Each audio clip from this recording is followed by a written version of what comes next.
Good evening, everyone.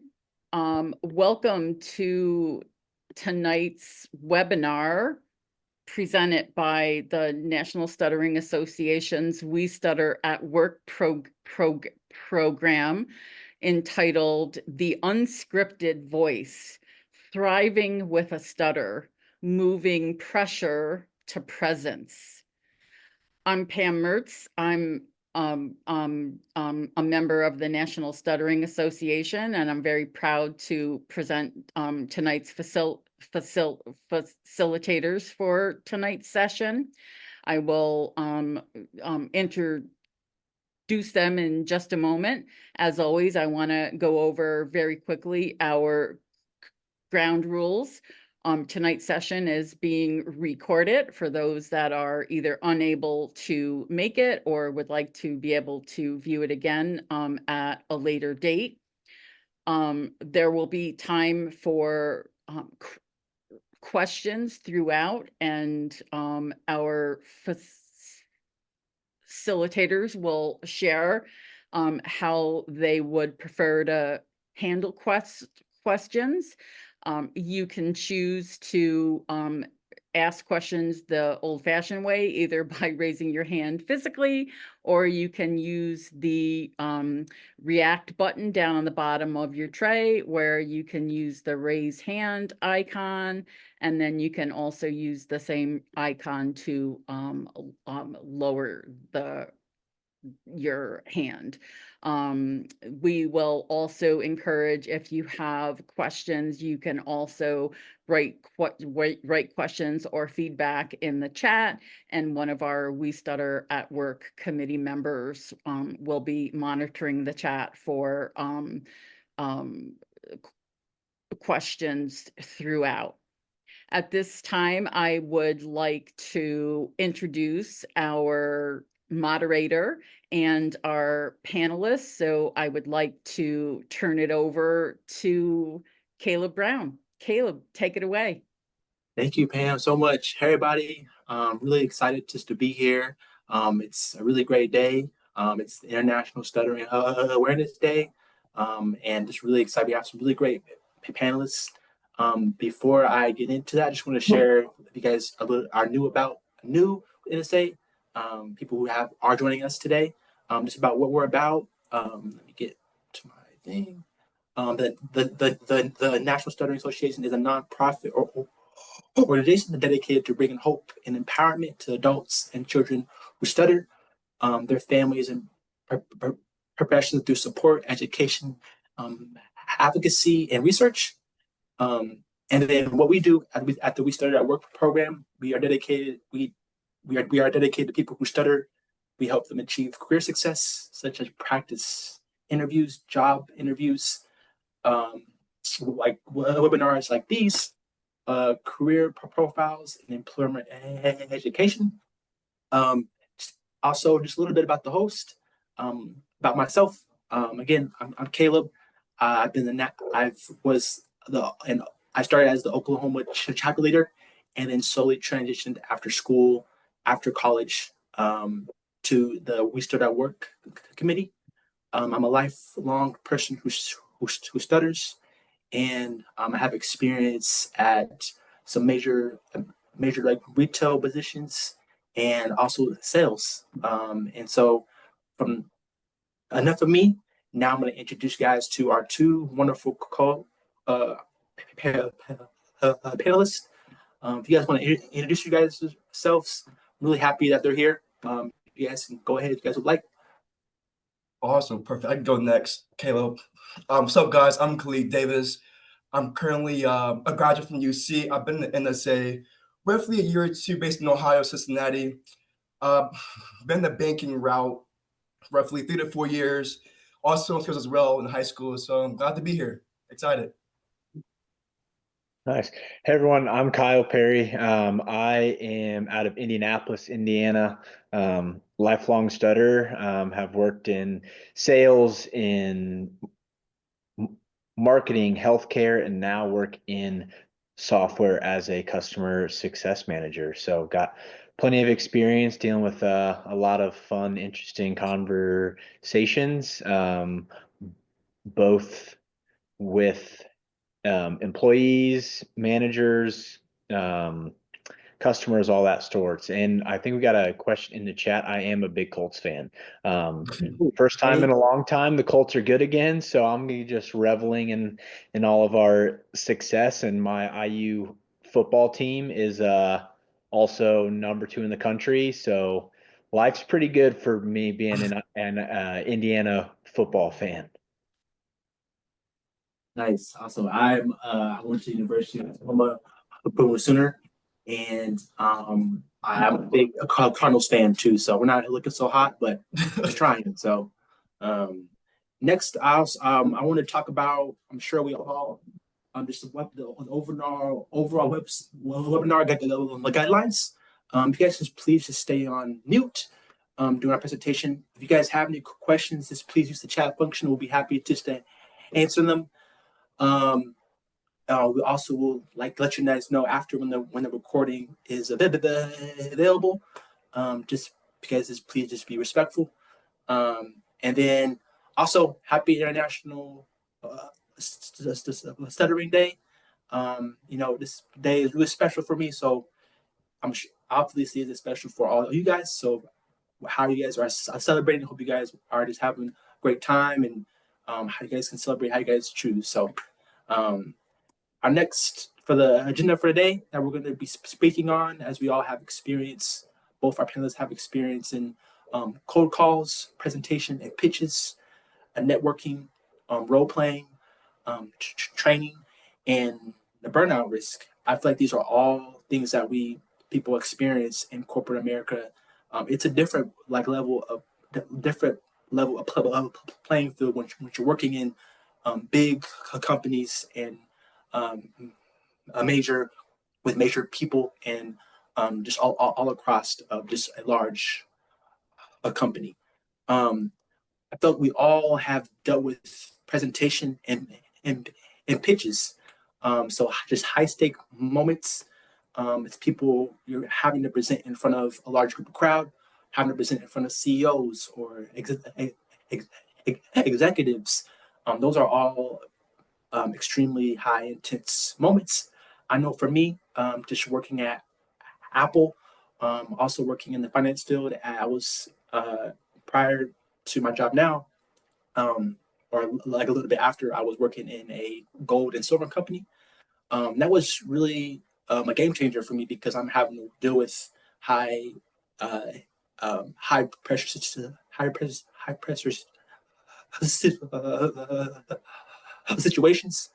having to present in front of a large group of crowd. If you guys know, it was kind of like that. If you guys been in front of like a large group of like a big long table with a whole bunch of people, that was me having to present in front of people. And my question that I have for the panelists is, what role does like self-acceptance play in reducing pressure, having like a high stake like meetings or phone calls or presentations? Yeah, I can go, Kyle, if you don't mind. Yeah, for sure. Thanks, man. I appreciate you. Yeah, also like you said, Caleb, the acceptance is everything. You know what I mean? As someone who stutters, I learned that the more I accept it as part of who I am versus having to hide it, almost kind of lowers that pressure. So like when I try to stop the past as being fluent instead of being focused, clear, concise, and authentic, I'm able to, be grounded, be present in that moment. And I'll say, on the other hand, prep is key because with the best, like a cold call, a meeting, a presentation, a speech, being able to go about it like a coach for a game, have a game plan, and go through my notes, kind of feel ready, so to speak.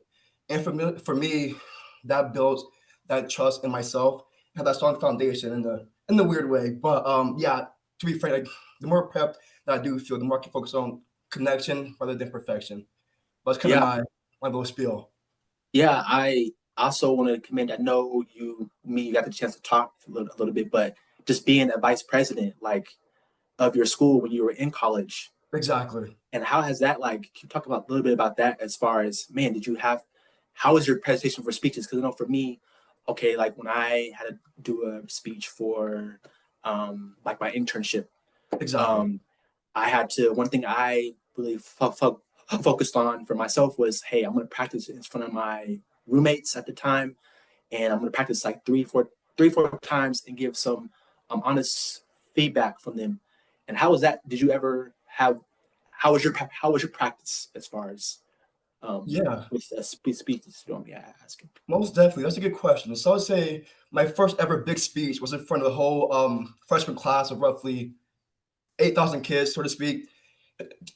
Not gonna lie, I was scared. I'm like, yo, this is a big thing. What do I do?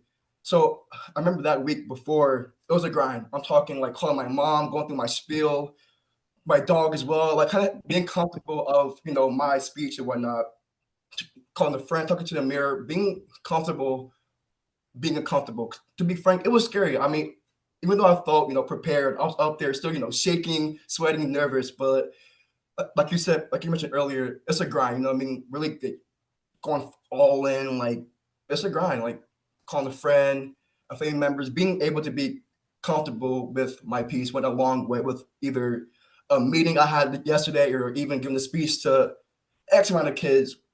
I would say my spiel is to, just grind it out for sure. It's a grind. It's not easy, but definitely worth the while.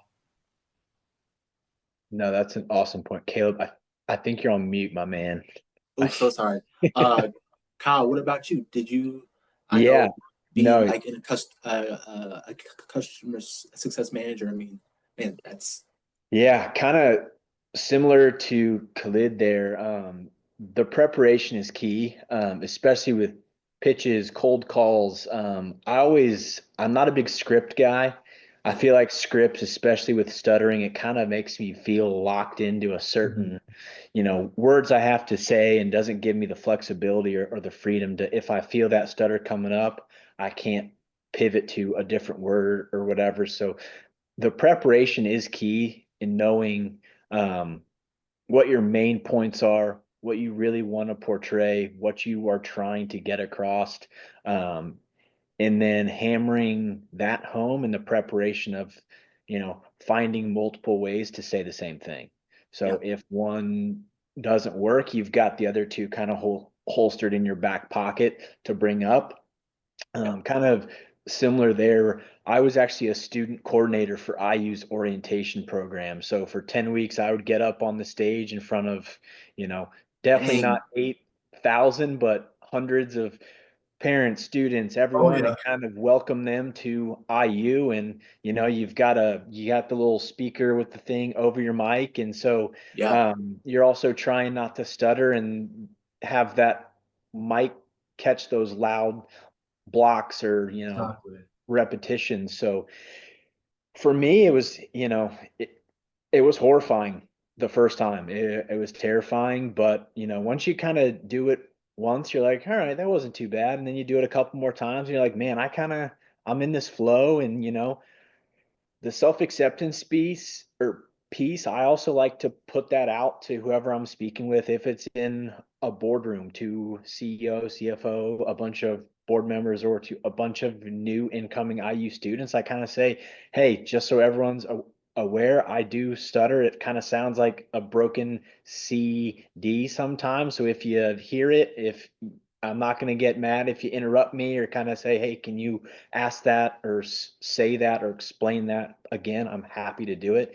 And I feel like that's really helped kind of put everyone in the room at ease. So they're not sitting there wondering, like, is he nervous? Does he know what yeah. he's talking about? They're like, oh, he does know. He just has a different way of communicating it. And I feel like that's been super helpful across all aspects of that self-acceptance speech, of kind of putting that out there too, of just like, hey, I stutter. I'm cool with it. I promise I'm gonna get you what you need. Just give me some extra time, or it might sound a little different than what you're used to. And I think humor is a great way to do that. So I Yes, try to implement humor as often as I can. Just kind of makes everyone take a deep breath and kind of settle in a little bit. yes. I know. I like making people laugh too, and it relieves me. It helps me a lot when I'm having people smile, and it gives me that sense of confidence. too. So thanks for sharing, guys. That's great. My next thing I had is, man, handling cold calls as a person who stutters. Why cold calls can feel challenging for me. My first job was in customer service. Like I said, customer service. I was in a customer service role, and man, the thought of having to talk, man, 30 times, 30 it was like 30 to 40 times a day to people was extremely. I dreaded it a lot, but it did make me, man, more appreciate just, man, how I am and what how I work now as a young professional. Just the fear of the fear for me was a fear of reactions or interpretations from the listener. When I say like writing a script, I mean about like having different bullet points. For me, it's the bullet points. So saying, "Hello, my name is so and so." That's helped me a lot. Um, and then also being able to practice my greeting out loud. That's something that's helped me too. What was some of the things that has helped you guys when you guys happen to be on cold calls? Any techniques or anything that's helped you relieve like the pressure or made it feel better? You guys can think of anything? Yeah, as Ariel kind of touched on in the comments, everyone hates cold calls. They're not fun for you as the caller or the person on the other line Yes. who answers the call to someone they don't really know. So I always like to start it off with saying, "Hey, my name's Kyle. I'm over here with XYZ. Just going to be honest, this is a cold call. Here's what I'm trying to do. Would you have some time to talk about it?" Because in those cold calls, you only get those few short seconds. And if they're already kind of put off to the idea, there's not much you're going to say that's going to reel them back in. So just kind of putting it all out there really helped me. So then if they're like, you know what, I do have a couple of seconds, then you're like, okay, cool. I'll just be really quick then. Here's my little pitch. Here's my spiel.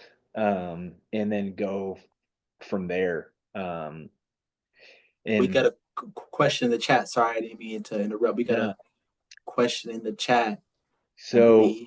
yeah, the question is, how have you handled situations where you've blocked or had a Ooh, hard stutter right at the beginning of the call? I've handled it a couple ways. I've blamed the internet, I've blamed Zoom, I've blamed the mute button, or I'll just say, hey, I stuttered there. I apologize. That kind of happens. Um, or I'll say I sneezed real quick, so I hit the mute button real fast. You know, being a stutterer, the one good thing is it makes you really quick on your feet. So when those things happen, I kind of just pull something out, yeah, whatever comes up first. I totally agree. Cleve, did you have anything you wanted to Yeah, add? most definitely. Like kind of Ariel said, I think cold calling is my enemy. I can't stand it. I've done a few in my past at work at other bank, but I would say my two tips are kind of twofold.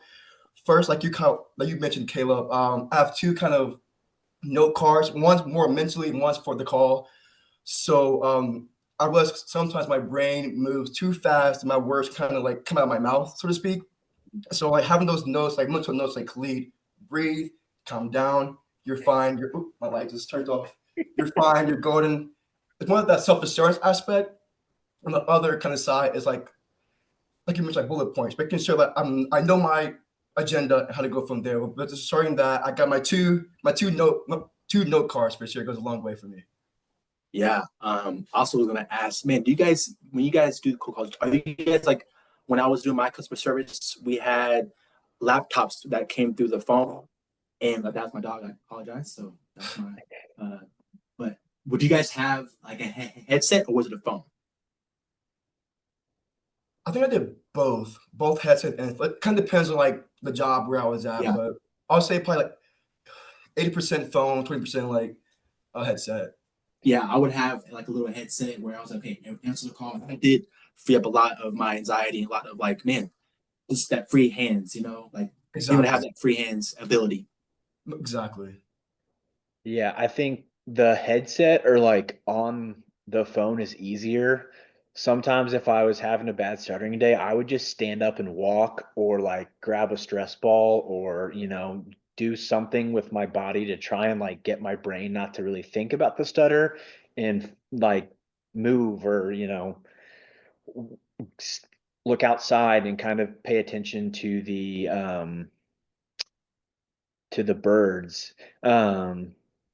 And the questions, husband's in sales and he has to play his meeting recordings with customers to his team. Oh yeah, all of our customer calls are recorded. Even my Yes. Zoom calls Mhm. now are recorded, so they all get to see them. They give me feedback, and I absolutely love it. It's scary at first for sure, but afterwards you're like, oh, they're just here to help me. They're just here to make me improve and do a better job and become better at my better in my role. And then the other question, I don't routinely apologize for my stutter though. I hardly ever apologize. I more so just announce that this is who I am and what is happening, as a way to help me rather than help them. Because I I like to own my stutter, and if you can be like let it out there, then I feel like that kind of like breaks the chains that holds you down and kind of says, hey, this is me, this is who I am. Like I'm capable, confident, and able to do all of this. It just might sound a little different, and that's all right. Yeah. Yeah. Thanks for sharing, guys. That's awesome. My next slide I had, oops. Man, training a person who stutters. Just how do you guys look back at you guys' training? How would you guys ensure employees who stutter feel confident, feel comfortable and confident? I look back at some of my training, at all my jobs I left on an extremely positive note, but I know that it is a business. I understand they have a job to do, and man, working for an enterprise, extremely high sales environment, and they um, really honed in on speed and efficiency. And so, kind of a trigger for me because I'm like, okay, I have to sell a product or sell something at a certain amount of time. I'm like, it's not going to take me, 2 minutes to read, a whole a whole book of page, and that was extremely intimidating. And so I look back on some of the work on some of the verbiage that was used. Um, how would you guys like to How would you guys like to, as far as training a person who stutters, how would you guys make them feel comfortable or confident um, in training? Yeah, definitely. I would say it starts by creating or having like a respectful, kind of low pressure environment where all styles are almost welcome, so to speak. So being patient without interrupting is my biggest pet peeve, and let the speaker speak, I guess, at their own pace. Because like as a person with stutters, my biggest pet peeve is someone either try to finish my sentence or say slow down. You know what I mean? As I'm not really aware of my own speech, and so although it may seem helpful that they're helping, I find it very irritating. So instead, I would say a good route to go would be like to offer a unique way to chime in, but taking turns while you're presenting, or even Yeah, you know, checking in private to ask any adjustments would help aid. But that's my spiel. yeah. Thanks for sharing. Yeah, that's kind of what I was going to say too, is that's not, you know, what they might need in order to feel more confident and comfortable to get the job done. I know a lot of sales roles, they have kind of the open floor plan. So you're sitting next to a bunch of people and you're hearing a bunch of conversations. And so um, I know a lot of companies now have little like cold call pods that you can go in, and I always found that that was super helpful because then, you know, you're in there by yourself. You can kind of just lock in and go. And if you stutter, and it just kind of helped calm them a little bit. But if they have a script and you are training someone who has a stutter, maybe find ways to, break that script down and say, these are the highlight points. You don't have to follow the script. You definitely can if you want, but you have the freedom and the flexibility to make this your own and kind of do what you need to do. And we're all here to encourage you and help if you need some help on how to maneuver that script? Yeah, thanks for sharing that. I think too, like those, like you guys mentioned, those one-on-one reflections after a certain training can be really impactful. It was really impactful for me having being in an intern, and then having someone had those one-on-one reflection, or even when I was at Apple, constantly having those one-on-one breakdowns of training and how I'm overall feeling, and it overall like just left me more confident, and okay, hey, I can do this. Like it's gonna look different than everybody else because of my speech, but I can do this. And so really appreciate you guys for sharing that. Definitely. Networking with a confidence. We all in a job as far as networking. Just quick introductions and small talk just can feel rushed, leaving little time to communicate comfortably. I know for me, like when I stutter, or like I'm in a networking place, at times I can feel like I may not be able to ask certain questions. So for me, I'm probably more of like a one-on-one person type of guy. Either it's me pulling someone to the side, or maybe sending like a follow-up, or sending like a LinkedIn connection or something like that. Social media has changed a lot. What's do you guys feel like been your biggest challenge when it comes like to networking as a person who stutters in corporate America? What are some of the things that you guys have done, or what's worked and what hasn't for you? Yeah. I guess I can Yeah. hop in here. LinkedIn connections are an awesome way to just get the ball rolling. Before then, I remember having to go to this ballroom, and there's hundreds of people in there. You all have the name tags on, and there's Yes. drinks and snacks, and so you're trying to read the room and kind of see who you're gonna go up to. And um I in those situations, I always was like, all right, I'm just gonna act like I don't even have a stutter. I'm not gonna let it stand in my way. I'm gonna go up to that person, say hi, what's your name, where are you from, and just kind of see where the conversation goes from there. Because most people are super cool about it. They're just equally as nervous and feel as awkward as you do. Yeah. So if you kind of just go up and kind of say, hey, I'm here, I'm going to do this and do it to the best of my ability, it kind of takes that pressure off, as well. And then with the LinkedIn network connections, you kind of send the connection, you message them, and then you kind of hop on a Zoom call. Then you can go from there. If you choose to inform them that you have a stutter, that's awesome. If not, most people, again, that I've ran into, that I've had networking calls with, they don't really care. They're just happy Yeah. to meet you, talk to you. Um, we have a question about networking. Yep. See that the biggest Loud, challenge. uh I can loud read it. talkers, Can you read it? specifically those who try to talk over you or try to finish your sentences so they can keep the conversation going. Um, I love that. Yeah. That's a good Pick one. up the small stuff and approach them later on and speak about them. Absolutely. Yeah. If you can just kind of grasp onto those little cues, and then, say, oh, hey, we were speaking earlier. You had mentioned you really like the Indianapolis Colts. Dude, I'm a huge Colts fan too. Like, you kind of can go from there. So you can kind of let them do their spiel and then fill in and go from there.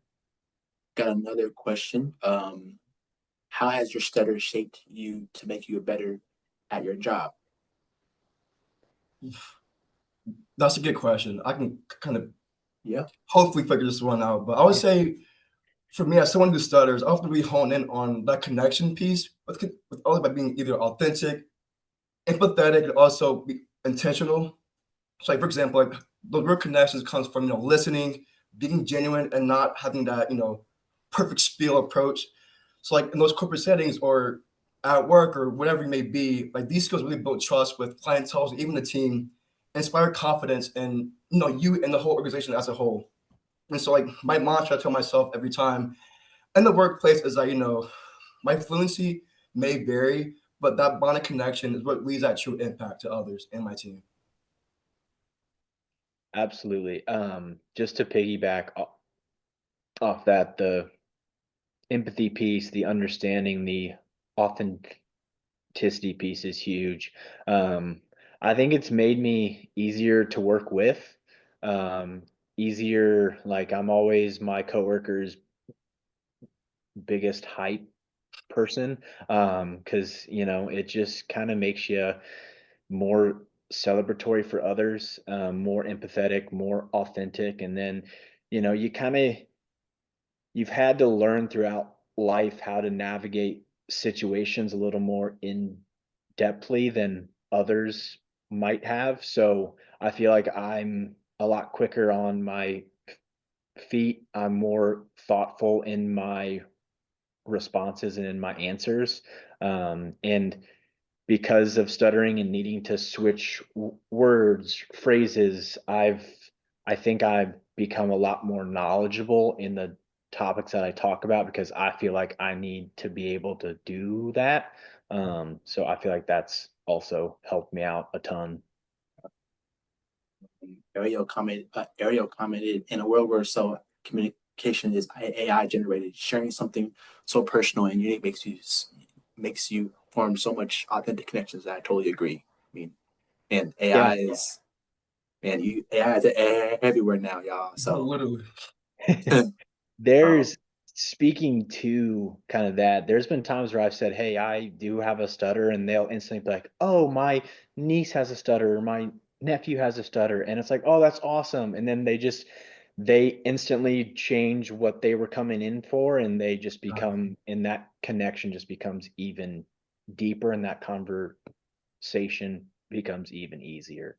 I know it does. I mean, especially yeah, it's so right. I Next one was a perception and bias. Sure, we all have had this before. Just customer misconceptions, and some clients make mistakes stuttering for nervousness or lack of knowledge or uncertainty.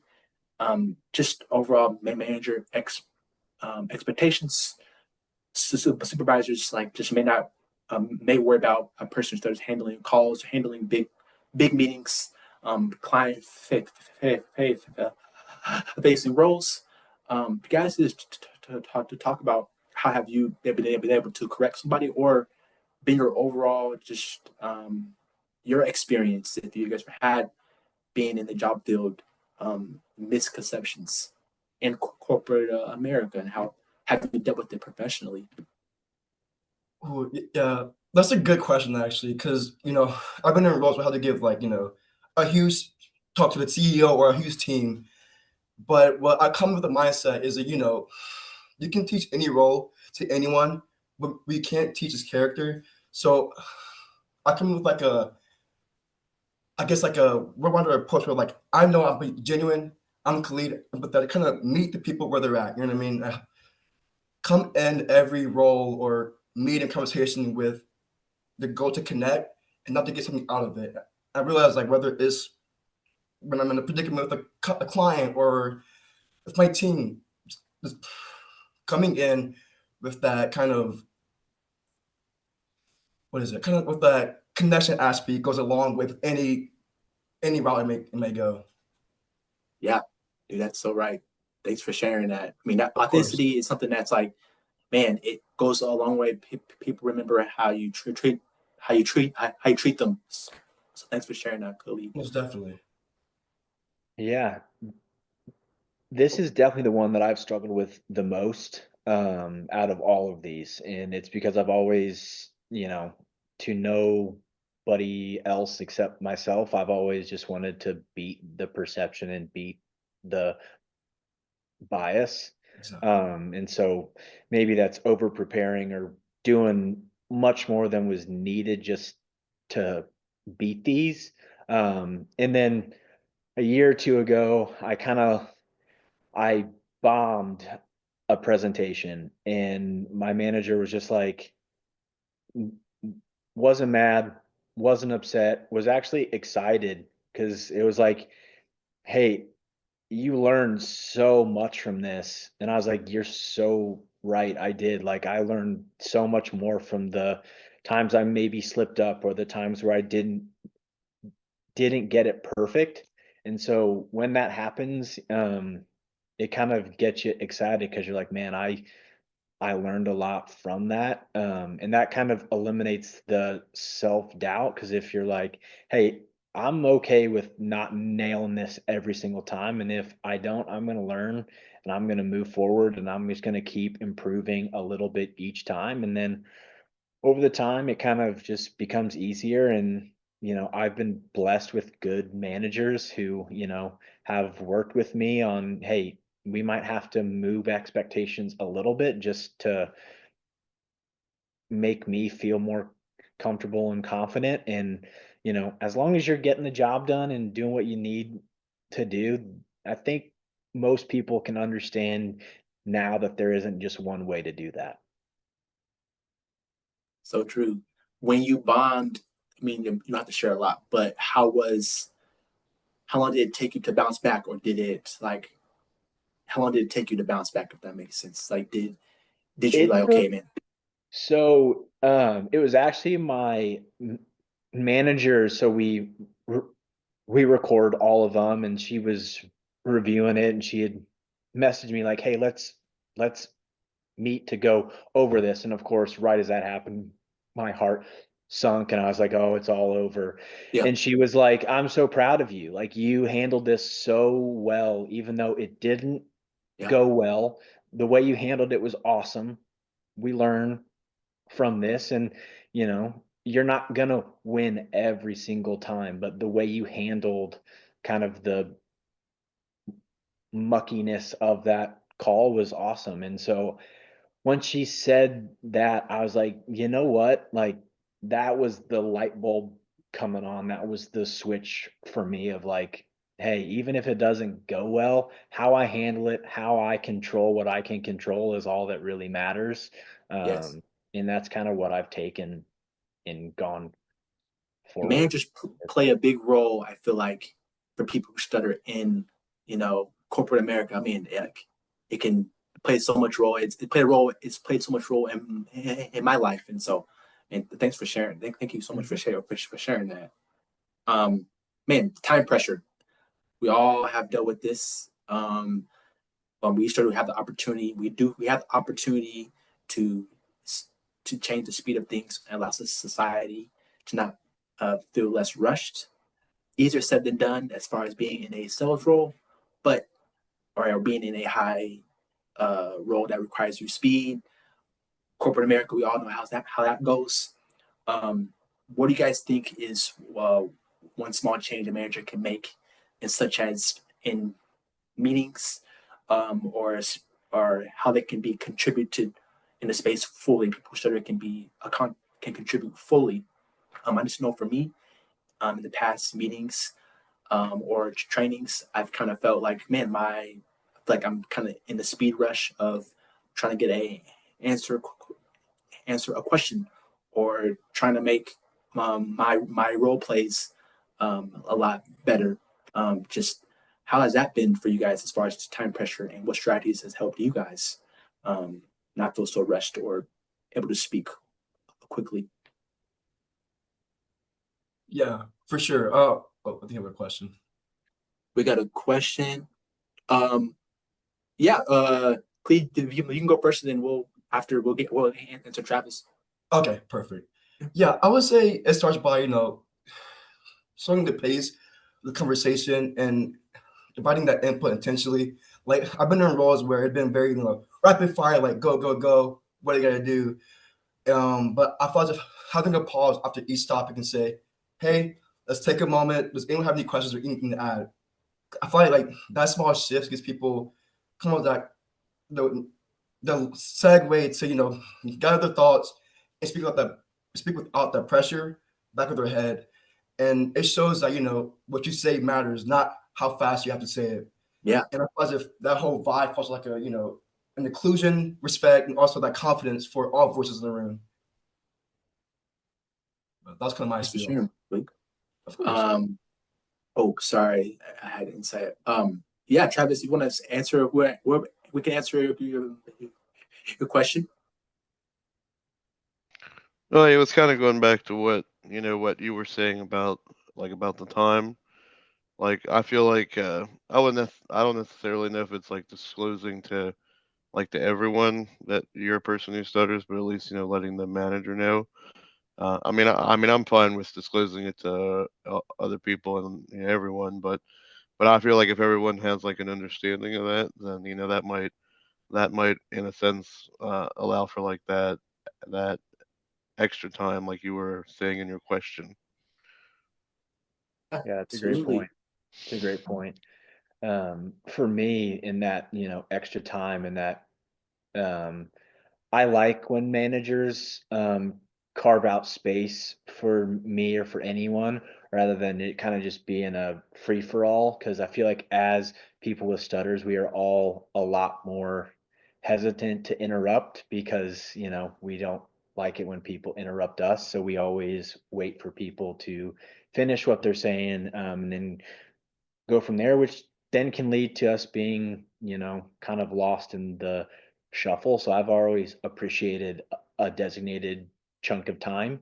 Um, but also having to interrupt and kind of make yourself known, is a good way to um, jump in and say, "Hey, I've got something real quick." That's a line that I used. And then I don't know where I heard this line from, and I know that it doesn't help everyone who has a stutter, but it's helped me a lot. So I figured that I would share. But um, what I kind of think through is slow is smooth and smooth is fast. And so so whenever I get talking really fast and I get excited or nervous, I go really, really quick. So I was kind of remember myself slow is smooth. And so then I slow myself down and I don't typically stutter as often. I know that's not the reality for everyone, but hopefully there might be someone who might share that same kind of thought process as I do. I've heard that too. That's in one of our meetings when I was working at Apple. That was one of our main things that was our huddle 1, 2, 3, and we would say that just because, man, working in imagine Apple, y'all. Apple is like, you guys seen them stores. You guys see the Oh, stores. I mean, you got about 100 people in a small Brutal. space, mm, and you're just constantly working retail, working phones, and man, and it did help a lot. Like hearing one of your managers say that, it's like, man, okay, I'm gonna be okay. It's gonna be a good day. exactly. So thanks for. I'm glad you brought that up. Oops. We all have witnessed. I feel like your a burnout risk. Um, constantly, I know for me, constantly managing your speech and performance-driven environment can be exhausting because you're trying to just perform well, and then you trying to perform. Also, you're trying to be fluent, trying to do your best, not to study at times, to stutter at times, trying to manage your speech. Navigating for me like reactions and misconceptions can take a lot of energy out. Just being able to just when you're like working hard to prove yourself to people, that weighs on a lot. And one thing I think it's important for us to have, and just being people who are in the corporate world, is have boundaries and strategies, so to help protect ourselves and in a performance-driven environment. Because you don't work is not supposed to consume you. You're more than your job. So, what boundaries have you guys had, or what helps you guys? Guys want to share, or yeah, Most definitely. Yeah. I could say, yeah, I could say what you go first, Lee. You should. Okay, perfect. I would say for me, like I mentioned earlier, like my issue I'm working on right now is that I have a hard problem saying no, or I kind of overcompensate to kind of prove myself to the other person. And so I try to set, clear boundaries by using like a calendar, for example, my work calendar, even my personal calendar, to avoid overcommitting, like plans or just saying yes to everything that's thrown at me. And also set time to plan that me time, like where I sit down with myself, kind of get my thoughts, is me time. I also live my after work hours. Like, obviously, I know that 9 to 5 is a grind, So I step back and say, hey, when I'm out of office, I'm at home. Like obviously I can check in, I can call, whatever. But when I'm on my me time, that's why it's my Khalid time. And I also try to avoid over explaining myself. Was kind of I'm still battling that as well. Is not trying to prove myself to other people I don't need to unnecessarily. And my other point is don't get too personal when it comes to hecklers. I mean, to be frank, as people who started, we face hate, we face hecklers, and I realized, you know what, there's no point. Let them hate. I'm still going to do me, keep it pushing. But I would say like those boundaries really help me focus on me and my energy, kind of that peace of mind aspect Yeah. for sure. Yeah. You can chime in if Okay. you want to. Yeah.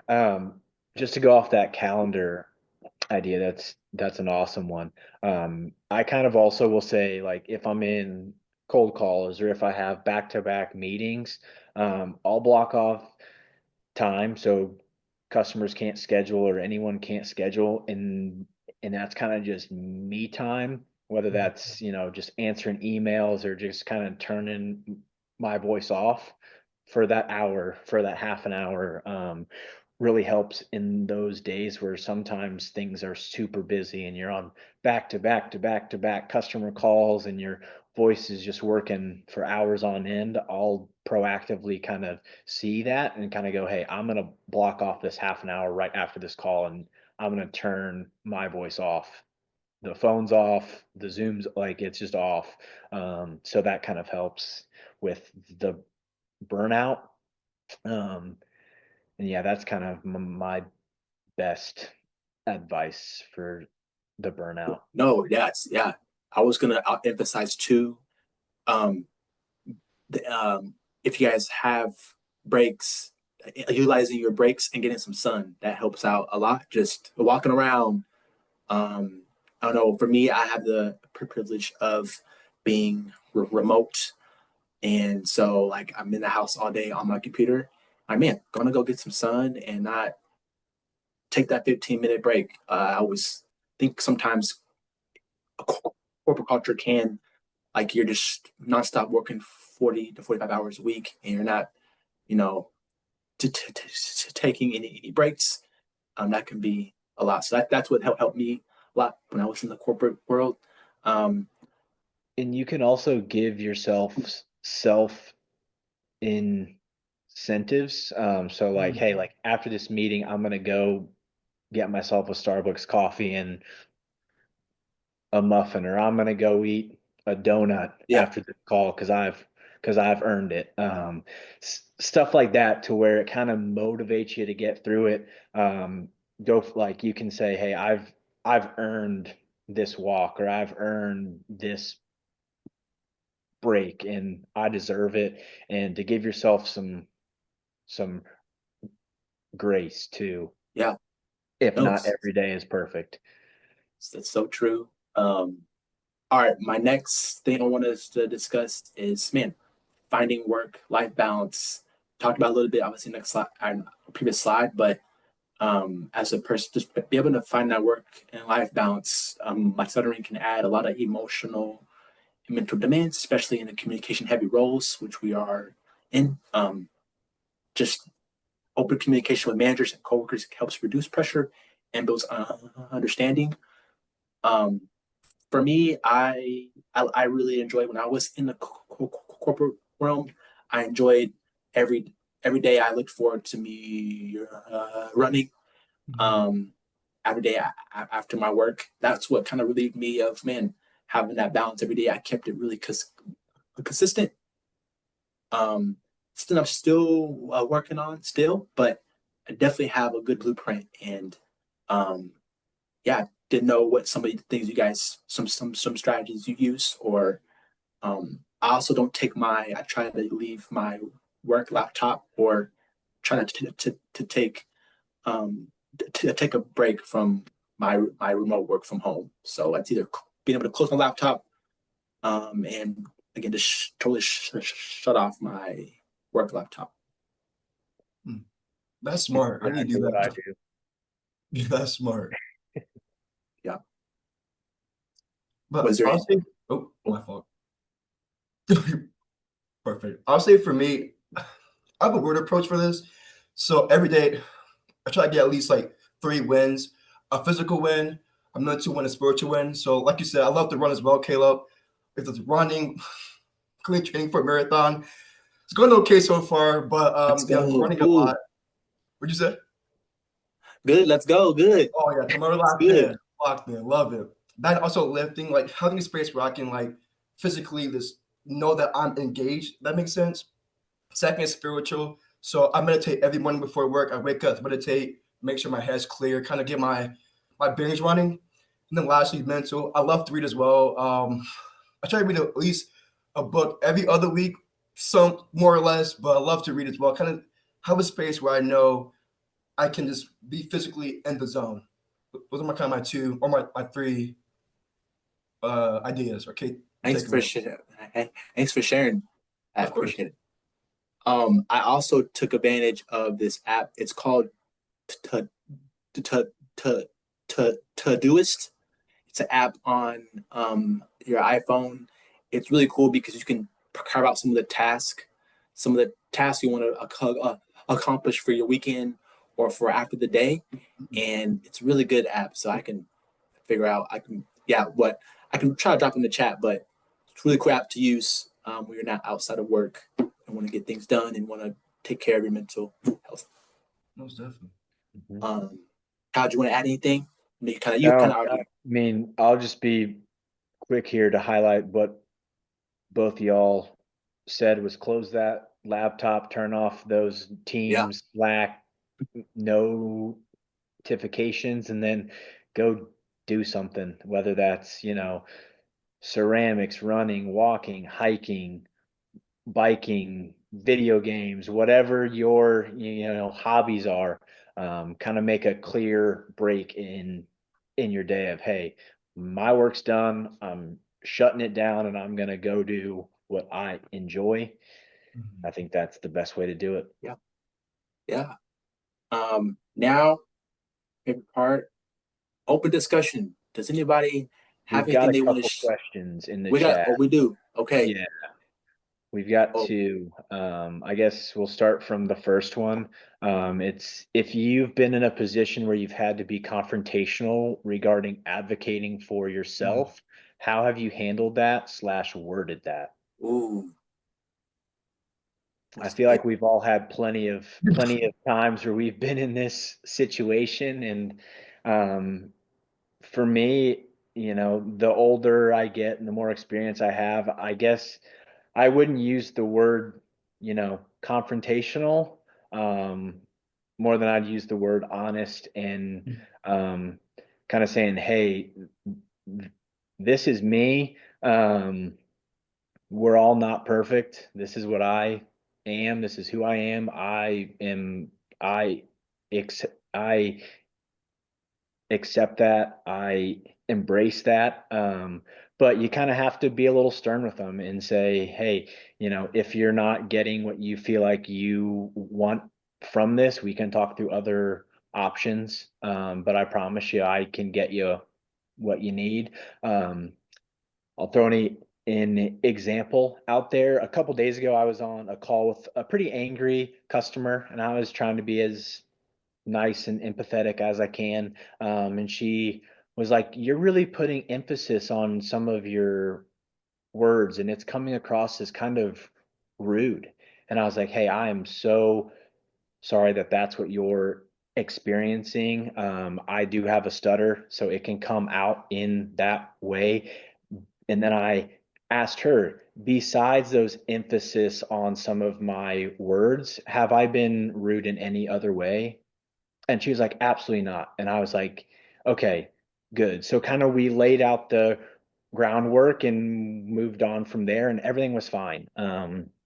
So I think just kind of owning it and kind of standing up for yourself in a way that isn't like, this is me, like kind of forcing it on them, but kind of, offering up a solution or asking them for clarification on what might be missing. And then back to Khalid's piece earlier of like, haters are going to hate, like, don't take it personally. Like, they're not mad at you, they're mad at a situation or maybe mad at themselves for something they had missed. So that's kind of my best advice there. I know it's Yeah. probably not perfect, but yeah. Yeah, thanks for sharing. I appreciate it. I too have had like people when I was working in the customer service space, like sometimes people just can assume things. Hey, we just thought you had a stutter, so you didn't want to be on the call so loud. So we're gonna have you on the chat and just keep you on the chat. And that's something that really stuck with me. Mhm. And man, so it kind of really like motivated me and to own my stutter when we had like our like lunch and learns. And man, that was kind of my start of like, man, hey, I'm gonna do this. What employers should know about stuttering and what it is. That was something that like, man, that was my owning of my voice. And yeah, I always encourage people just to own it. See, we other had Khalid. Did you want to add to that Yeah, real quick? that was perfect, Kyle and Kayla. I will just add one thing. I know personally, I've been in the role of student government, the vice president, where someone said to me, "Why would I listen to someone who stutters?" And to be frank, I was thrown back. I'm like, "Yo, like, what's going on?" But I would say, like you both mentioned earlier, it's about owning it and showing, hey, it's a two-way street, and I want this. I would not tolerate disrespect ever. That's what it is. I'm a human being. You as well. Like, although I'm still clean. I'm a human being. Like, let's get that right. And so I'll say, like you said, Caleb or Kyle, being stern sort of goes a long way. And also just being confident with yourself. Like, hey, I'm sort of, but also I'm in my role, and I'm gonna show you how I can do my role at this expectation. Kind of go from there, like you said, owning it. Yeah, I've always lived in the mindset of don't answer disrespect with disrespect. Exactly. And I think Karen just put an awesome quote in the chat of don't become a bad person because of bad people. And I think that just nails it home of even if you have to be a little confrontational, there's respectful and polite way to do so in Exactly. still owning and being who you are and getting the point across that you want to get across. And then yeah. Yeah. No. So the question. There was another question that had, would any of your advice tonight be different people who stutter? Man, I think we all have different, our place to who. Everybody has different how they stutter. So I think there's some good resources.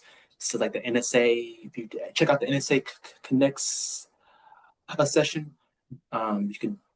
There's some opportunity for like a webinar for that. So just so you guys are aware, I'll go into the next. So we had any other questions? Let's see. Thank you in the chat. I think that's. Did anybody have anything else they wanted to chat? Mm. Someone said in the chat, "What ways do you overcompensate for your stutter in the workplace?"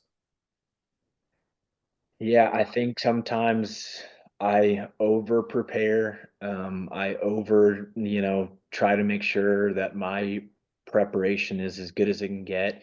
And maybe there's times I'm a little too empathetic as well. And but other than that, I think in working for these years and kind of being a part of organizations and communities, I've really learned to limit that, and just kind of know that hey, everyone's fighting their own battles.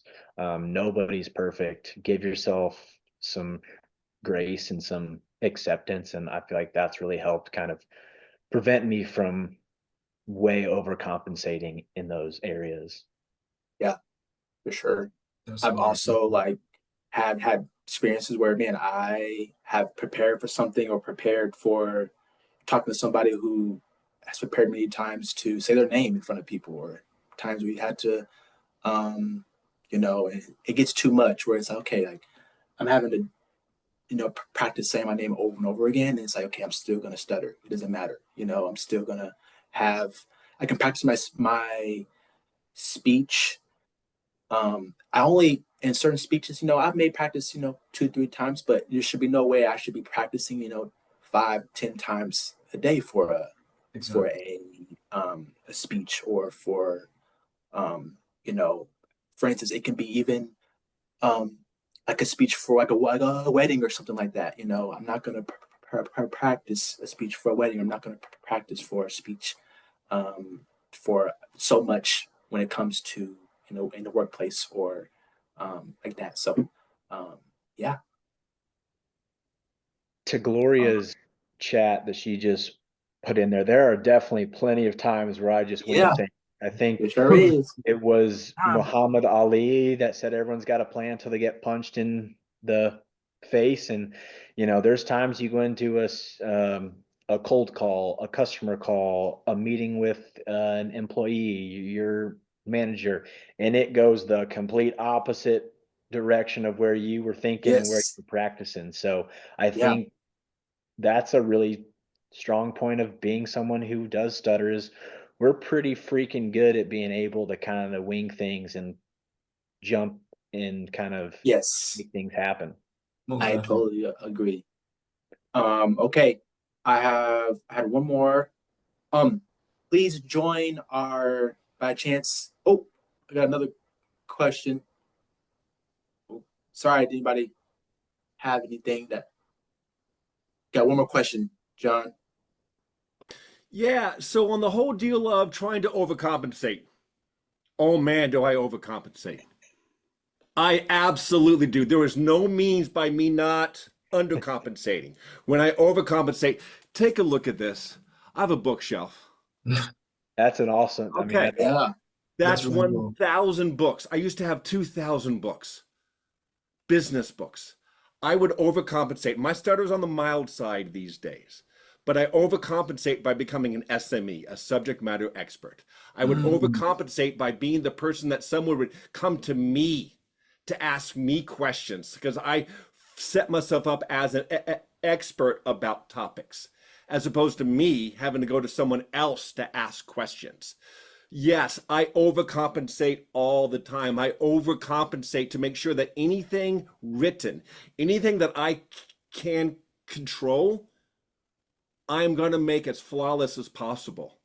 My stutter has made me really good at details, really good at details that don't involve speaking. So to me, I feel as though every person who stutters, we have to, in the workplace, find some ways to overcompensate for our disfluency in a certain way. That's me. That's why I asked that question, to see what you did on that end.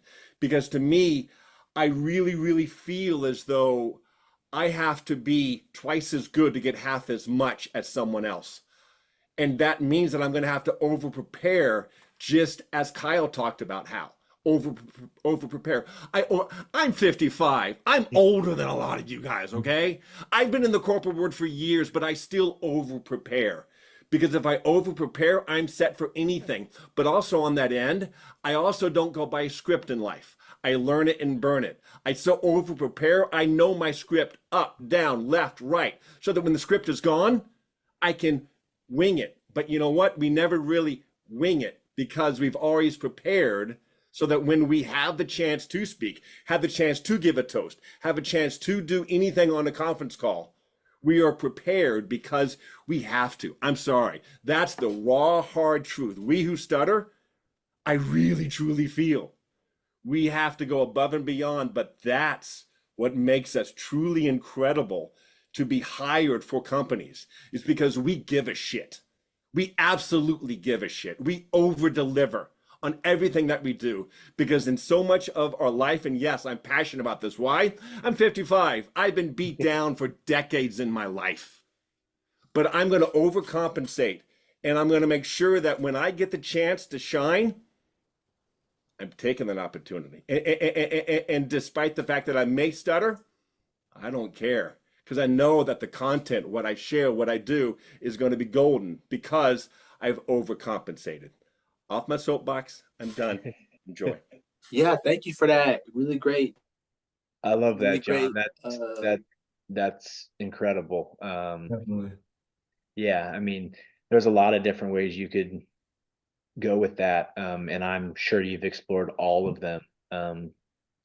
So yeah, I Yeah. just appreciate you Yes, sharing. thank you, John. Everybody. Does anybody have anything else that they wanted to chime in or wanted to say? Any questions? Okay. Before I would just like to just remind people that people who stutter have such a great deal of grit and resilience. And we just really need to remember that.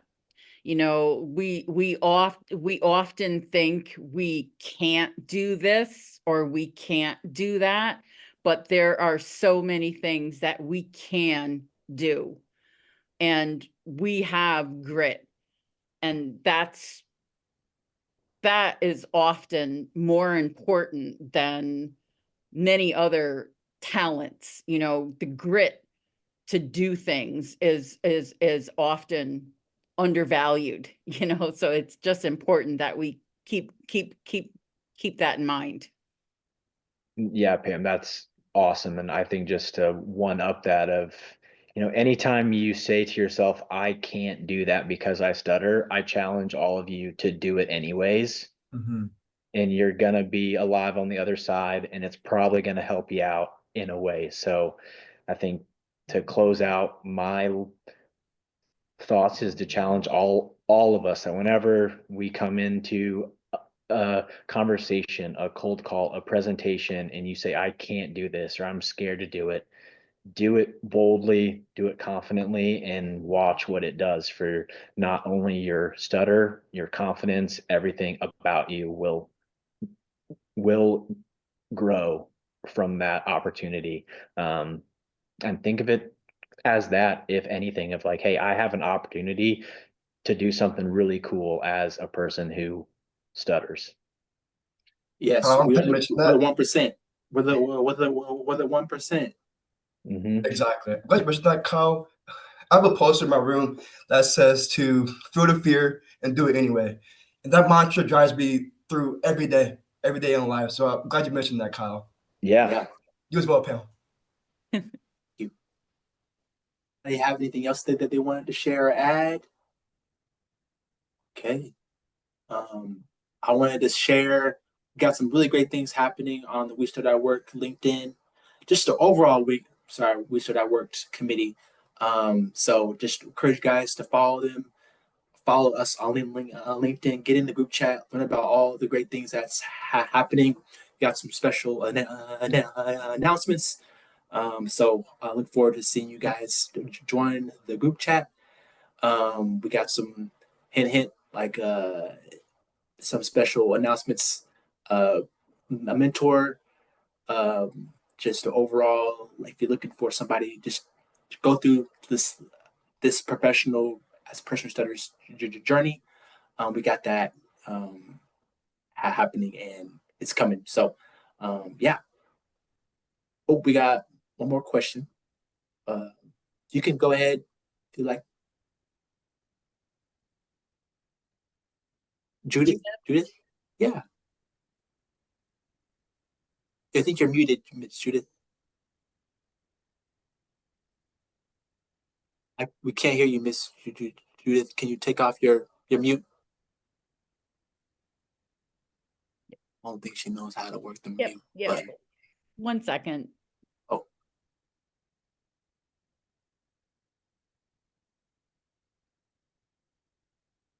Bottom left-hand corner.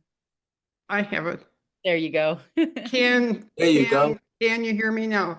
Mama, my name is Judith Eckhart, and I just wanted to end with a humorous situation. I'm a person who stutters. Presently, I'm living in Tucson in a retirement community. And by training, I'm a speech and language pathologist and I'm a fluency specialist. But I have always had a real strong interest in learning how to trade stocks. This has just been an interest of mine. So several years ago, I joined the Saddlebrook investment group in the community where I live. And there's like 4,000 houses here. Well, I ended up in a club with guys that were all CEOs, CFOs, you name it. They had top jobs from every industry group. Well, as being part of this club, you would have to present stocks, companies that you thought would do well, like, for example, NVIDIA or Apple or whatever. But I would always choose a stock that always had the lines going the wrong way. And here I would have to stand up in front of 20 men, and someone had mentioned a large table. They were usually sitting at a large table, and I would have to discuss this stock. Well, what I finally decided to do when they start throwing questions at me, asking me about my lines and so forth, I said, you know what, guys? You're making me stutter. I said, you guys are making me stutter. And you know, that was just the greatest way to advertise, even though I had talked about it before that. But they really seemed to enjoy having that humor. They let me talk. They continued to correct me. And this went on for about 5 years. So anyways, I think it's very important also to insert humor in some of your really tough situations. And I didn't have any difficulty telling 20 very important businessmen that, hey guys, you're making me stutter. That's what I wanted to share. Thank you so much. Yes, that's so true. Humor is a big part. It makes everybody's day when you put a smile on somebody's face. Most definitely. Okay, let's see. Oops. Does anybody have anything else? I can stop. Let me stop sharing. Oops. Yeah, let's just go to yes. So now we can see everybody that's on the screen. I would just like to end with saying fantastic job. I would like to just really thank the three of you, Caleb, Kyle, Khalid, for doing just a fantastic job tonight. Really wonderful presentation, wonderful poise and ease, and valuable contributions. So really thank you so much. Thank you all for attending tonight. We have obviously recorded this session. It will be available in about a week's time, and we will also have the transcript available for those that are interested.